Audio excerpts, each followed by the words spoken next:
Okay, let's go. Hey, yo, what's going on, guys? Studios here. Welcome back to another Cuphead video. So in this video, you guys are gonna see me beat bosses from the Moonshine mob up to Chef Saltbaker. And to be honest, I did use one of Digimu's wishes for both Esther Winchester and Chef Saltbaker.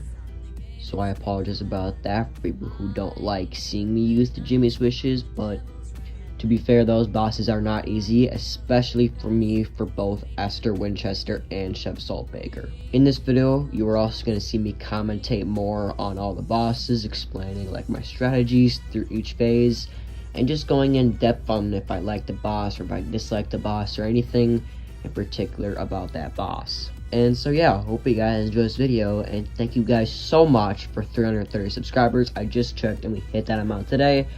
Thank you guys so much. I could not be here without you guys. So I thank you guys so much and enjoy the video. Smash will get red hot. As you guys can probably tell, I'm using a different mic right now. That is because weirdly, when I was recording the intro, the mic quality was absolute dog. I don't know why. So I'm using a different mic right now.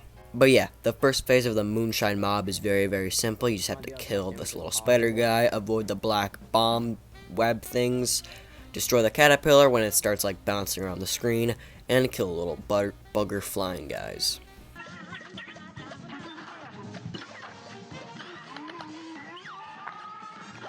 Alright, now we're gonna move over to the left over here, so we can deal a lot of damage. And here, I've got a little trick I've seen online. Basically, when the red part comes up, you just dodge roll. You see? You actually get past the space pretty easy if you just dodge roll. You know, all you do is go like this. Wow. That is actually such cheats, man. Alright, now I'm gonna use this. Dude, I'm actually crazy on the sticks for him, man. Phase 3 of the Moonshine mob is the harder phase of this boss fight, but harder is an overstatement. It's not that hard. The only hard part about this phase is just the trunk. The trunk can be very annoying because sometimes it just like pops out of the side too fast, and the tongue can be really fast to try to jump over. And especially with Miss Chalice, it can be really hard to parry the tongue, so you can easily get hit. And also, you just have to avoid little like flying clouds of the bugs and police officers, and just damage the trunk whenever it comes by. It's kind of annoying how you can't damage the anteater by himself. You have to hit his trunk, but it's whatever. This phase goes by pretty quickly. I can't hit the...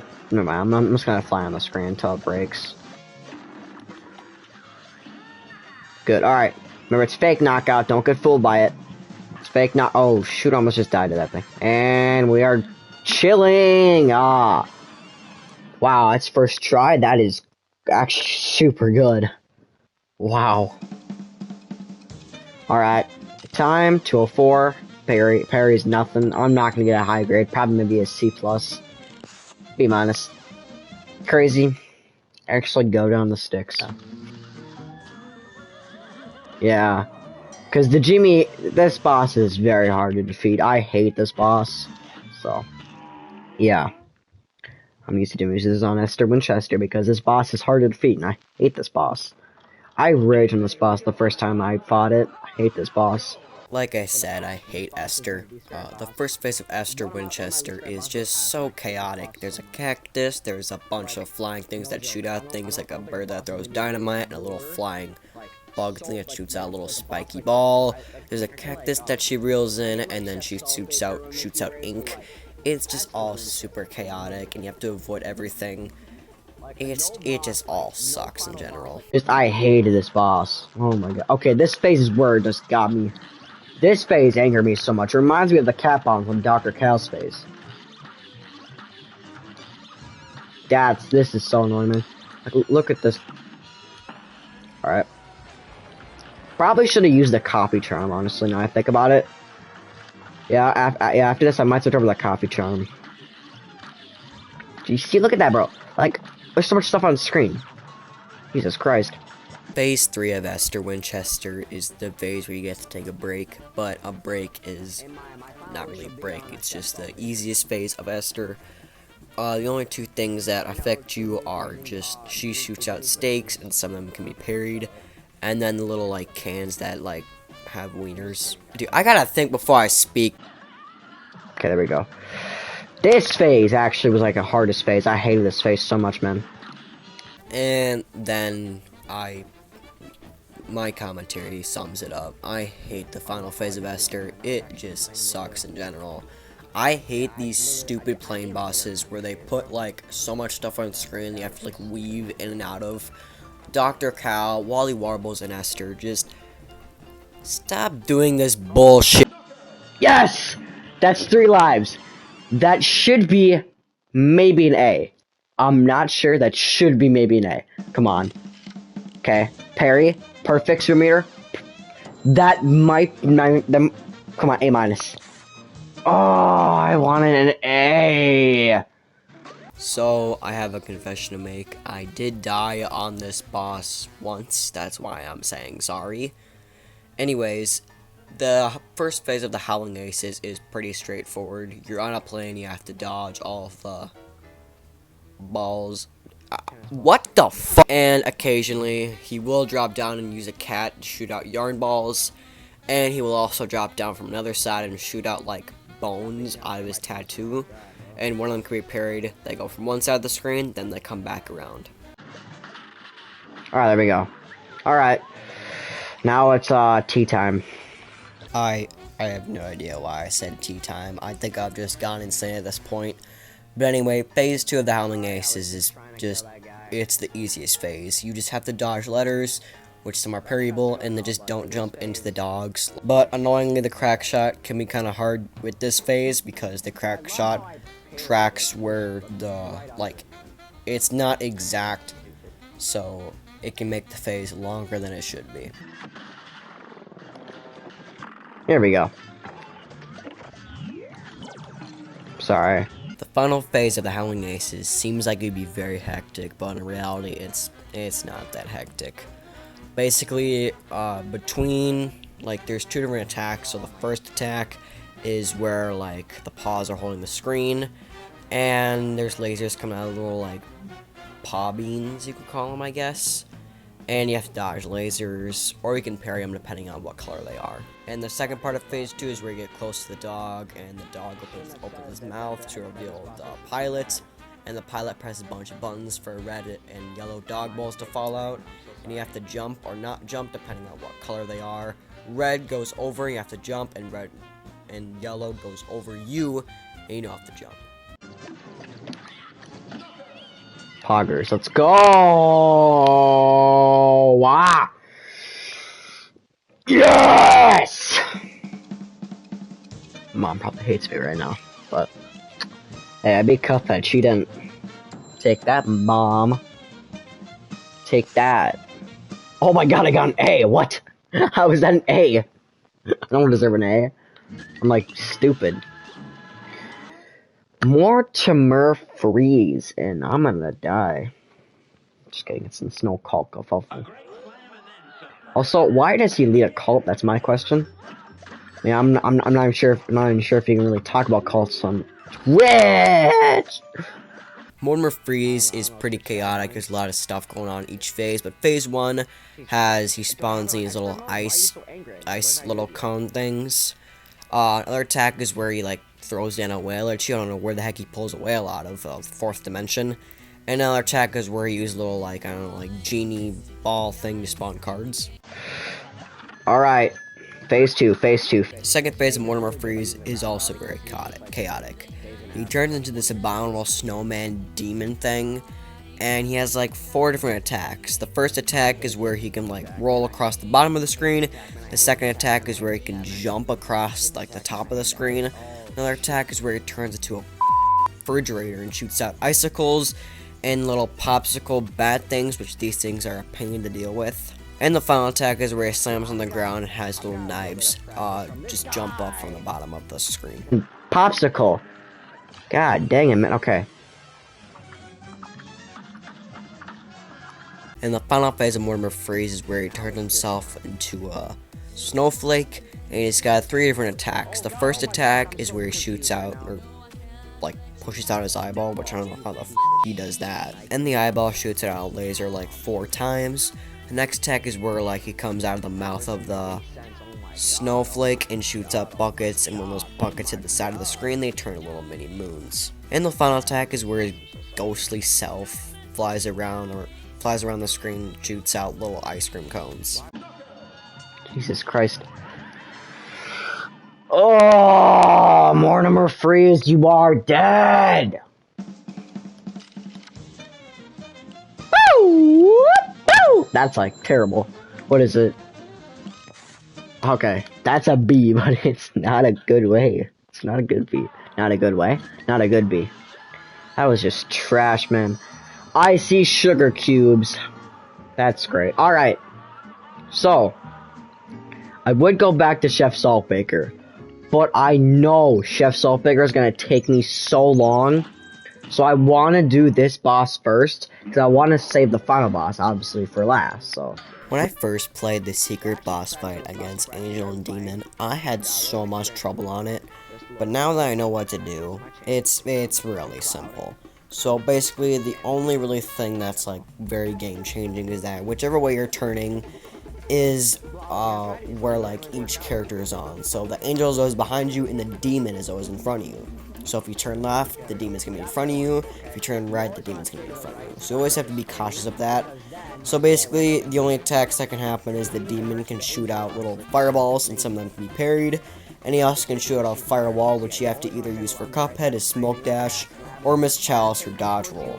There's also a cloud that like goes around the platform, and my strategy on how to beat the Angel and Demon is just stay on the left side, just always face to the right, and always stay on the left side of the screen and just jump over the fireballs, dodge roll through the firewall, and whenever the cloud comes over to you, you just jump onto the cloud and then double jump off the cloud so you always land in the same exact position. I lose this? Okay, I'm not gonna lose this.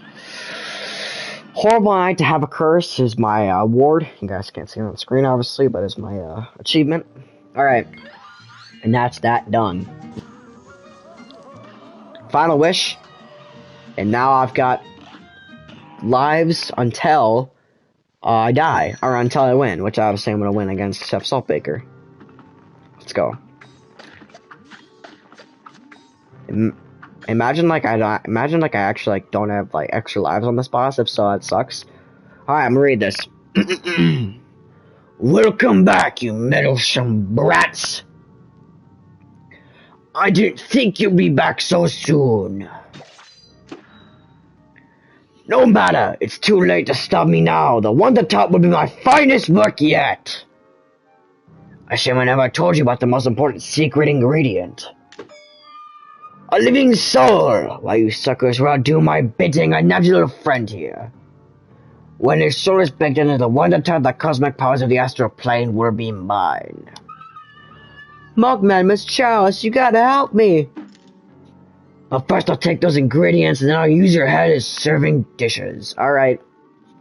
It's time for Chef Saltbaker. I don't want to get an F. I really don't want to get an F. If you're wondering why I'm saying I don't want to get an F, is because I died on my attempt before this one because I didn't want to get a terrible grade. Anyways, let's talk about Chef Saltbaker. I hate this boss a lot, but thankfully we've got the Jimmy's Last Wish, so it's not totally bad. But there is a lot of stuff to deal with. There's the limes that go like flying across the screen like boomerangs, and when they go on the bottom of the screen, they go really fast. There's the sugar cubes that like go in like a wave-like pattern. You have to jump over, and you can sometimes parry one of them. There's little dough animal guys that like jump across and you can actually break. There's a little flame thing, which I think is supposed to be the pineapple, but I'm not sure though. And there's also the strawberries that come down like bullets. God. I keep talking though, I keep on saying stop talking.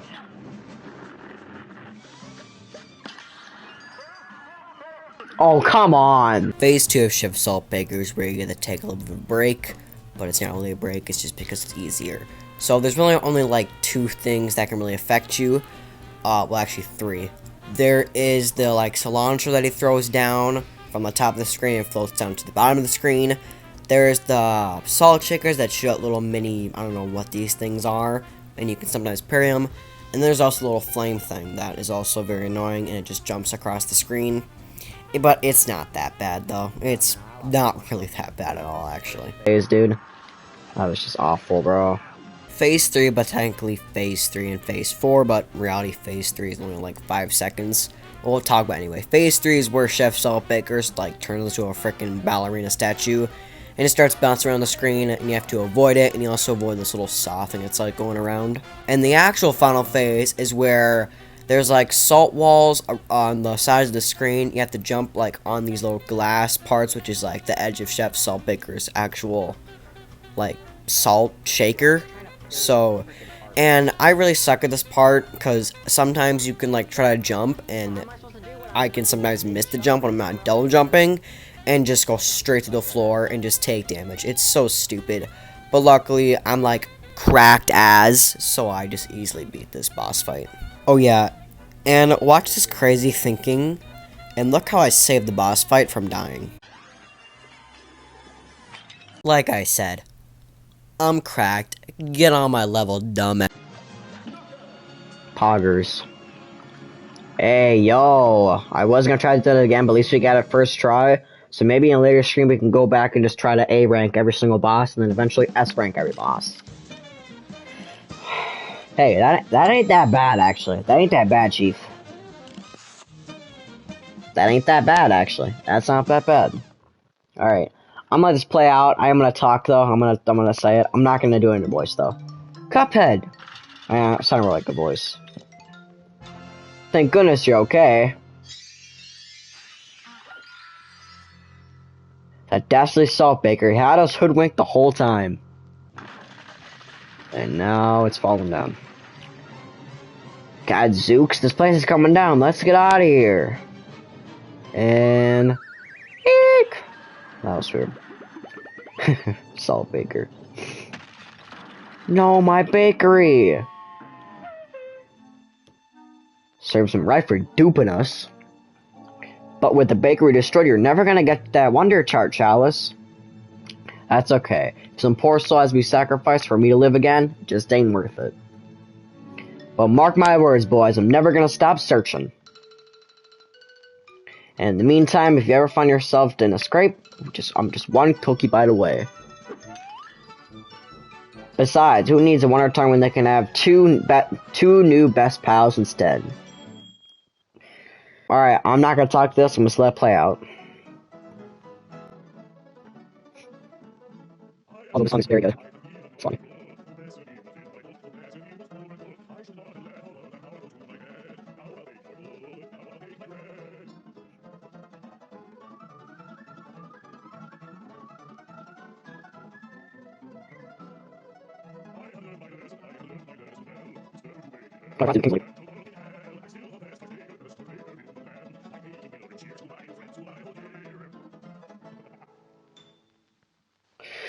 And that's the end of the Cuphead Replayed series. And it's the OG music! And that ends it, guys. I appreciate all the support through this whole entire series, all the nice comments, everything. Thank you guys so much. I appreciate it. Again, thank you guys for 330 subscribers. I will most likely go back to Fortnite or FNAF. Like I said in the last video, I have like 3 unfinished series, so I'm going to finish those.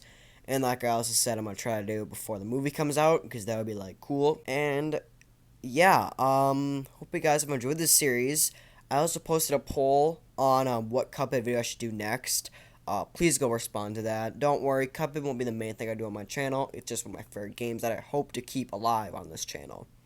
So yeah, I'll see you guys in the next video. Peace out.